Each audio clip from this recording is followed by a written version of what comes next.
எல்லாருக்கும் வணக்கம். நான் நம்ம தேனி தென்றல் சேனல்லேருந்து பொங்குடி பேசுகிறேன். இன்றைக்கி நாம் பார்க்க போகிற வீடியோ என்ன அப்படின்னு பார்த்தீங்கன்னா, பனியன் கிளாத்தில் நிறைய பேருக்கு தையல் விழலை, அது சொல்லிக் கொடுங்க அப்படின்னு சொல்லி கேட்டதுனால இன்றைக்கி அந்த வீடியோ தான் நம்ம பார்க்க போகிறோம். நான் சொல்கிறேன், இந்த ஸ்டெப்ஸ் எல்லாம் ஃபாலோ பண்ணிங்கன்னா உங்களுக்கு இந்த ப்ராப்ளம் இனிமேல் வரவே வராது. பெரிய மிஷினில் நார்மலாக இந்த ப்ராப்ளம் வரவே வராது.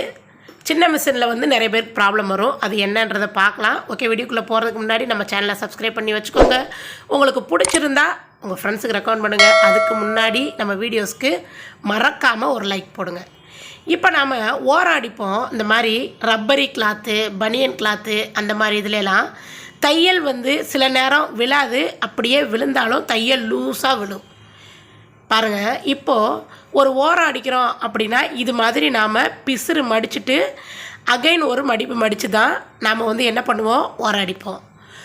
இதையே நாம் இந்த மாதிரி கிளாத்துக்கு என்ன பண்ணணும் அப்படின்னு கேட்டிங்கன்னா, இப்போது இது பாருங்கள், நமக்கு லூஸாக வந்திருக்கு. ஓகேங்களா? நார்மலாக இந்த மாதிரி கிளாத்தில் நாம் ஒரு பட்டி போடுறது என்ன பண்ணாலும் என்னாகும் அப்படின்னா லூஸாக தான் விழுகும். நம்ம என்ன தான் துணியை இழுத்தோ இல்லை எந்த அவசரமும் இல்லாமல் நாம் ஸ்டிச் பண்ணினாலும் அந்த பட்டி எப்படி இருக்கும் அப்படின்னா மற்ற கிளாத்தில் தையல் நிற்கிற மாதிரி இதில் தையல் நிற்காது. அதனால் இப்போ நாம் என்ன பண்ண போகிறோம், ஒரு பிசுறு மட்டும் நாம் மடிச்சுட்டு ஒரு ஸ்டிச்சிங் போட்டுக்கிறோம். இது உள்ளே போகிற தையல் தான், அதனால் நமக்கு தையல் லூஸாக வந்தாலும் நோ ப்ராப்ளம்.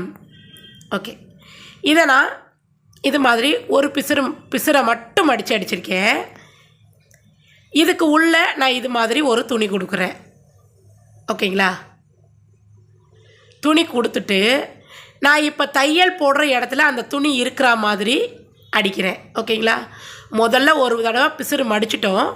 இப்போ அகைன் மடிக்கும்போது உள்ளே ஒரு துணி காட்டன் கிளாத் கொடுத்து இது மாதிரி ஸ்டிச் பண்ணும்போது ரொம்ப ரொம்ப நீட் ஃபினிஷிங்கில் நமக்கு அந்த ஓரம் அடிக்கிறது எல்லாமே நமக்கு கிடைக்கும். ஓகேங்களா? இப்போது நம்மளுடைய வீட்டில் பசங்களோட ட்ராக்கு நிறைய ஐட்டம்ஸ் பனியன் கிளாத்தில் தான் இருக்கும். அது டக்கு டக்கு டக்கு டக்குன்னு நமக்கு கிழிஞ்சிடும். நார்மலான மிஷினில் அடிக்கவும் முடியாது. இப்போ அதுக்கு ஒரு சின்ன ட்ரிக்கு பார்க்கலாம். இப்போ பாருங்கள், இந்த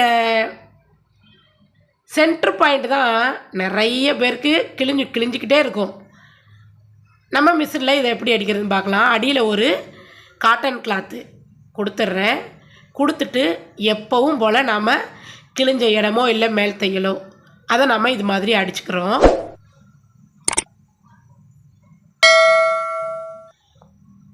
அடிச்சுட்டு இப்போ பாருங்கள், அகைன் அதை நாம் மறுபடியும் அடியில் இருக்கிற இப்படியே நீங்கள் விடனாலும் விடலாம்.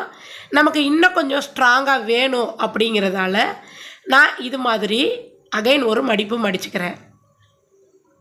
மடிச்சுட்டு இந்த இடத்துல தையல் போடுறேன். இந்த டிப்பு நிறைய பேருக்கு யூஸ்ஃபுல்லாக இருக்கும். தெரியாதவங்க தெரிஞ்சுக்கோங்க. இது ரொம்ப நாளைக்கு நமக்கு லைஃப் வரும். பனியன் கிளாத்தில் நல்லா ஸ்டிச்சிங்கும் பெர்ஃபெக்டாக இருக்கும். வெளிப்பகுதியில் பார்க்கும்போது உங்களுக்கு எந்த வித டிஃப்ரென்ஸும் தெரியாது. நாம் இந்த மாதிரி துணி கொடுத்து தைச்சிருக்கிற மாதிரியே தெரியாது. எப்பயும் போல தான் இருக்கும். இது ஒரு நல்ல டிப்பாக இருக்கும்னு நினைக்கிறேன். ஓகே, இப்போது மூணாவதாக பார்த்தீங்கன்னா, எனக்கு அந்த துணியெல்லாம் கொடுத்து தைக்கிறது பிடிக்கல, நான் அப்படியே தான் தைப்பேன். ஆனாலும் எனக்கு என்ன வேணும், நல்லா தையல் வரணும். முதல்ல உங்களுடைய மிஷினோட நீடில் சின்ன சைஸாக வாங்கி போட்டு பாருங்கள். அதுலேயே உங்களுக்கு கிளியராக தையல் விழுந்துடும். ஏன்னா பெரிய மிஷினில் இந்த தையல் விழாத ப்ராப்ளம் வராது. சின்ன மிஷினில் தான் அந்த ப்ராப்ளம் வரும். ஃபஸ்ட்டு நீடில் பாயிண்ட்டு 10 அல்லது 12 வாங்கி போட்டு பாருங்கள். அப்படி இல்லை அப்படின்னா இந்த மாதிரி ஒரு பேப்பரை நீங்கள் மேலே வச்சு அடிங்க. இப்போ தையல் எவ்வளோ கிளியராக விழுந்திருக்குன்னு பாருங்கள். இப்போ நான் உங்களுக்கு 4 டிப்பே கொடுத்துட்டேன். நெக்ஸ்ட்டு நீடில் சைஸ் மாற்றிக்கலாம். மேலே துணி வச்சு அடிக்கலாம், உள்ளே துணி கொடுத்து அடிக்கலாம். அப்புறம் ட்ராகோட உள்பக்கம் நாம் ஃபோல்டிங் பண்ணி அடிக்கலாம். இந்த மாதிரி நான் 4 டிப்பு இந்த வீடியோவில் கொடுத்துருக்குறேன். உங்களுக்கு யூஸ்ஃபுல்லாக இருக்கும்னு நான் நினைக்கிறேன். இந்த பேப்பர் வச்சு அடிச்சிங்கன்னா நீங்கள் அப்புறமா பேப்பரை கிழிச்சு எடுத்துடலாம். No problem. உங்களுக்கு பிடிச்சிருக்கும் இந்த வீடியோ அப்படின்னு நான் நினைக்கிறேன். பிடிச்சிருந்தால் லைக் போடுங்க. நெக்ஸ்ட் ஒரு யூஸ்ஃபுல்லான வீடியோவில் சந்திக்கிறேன். Thank you friends.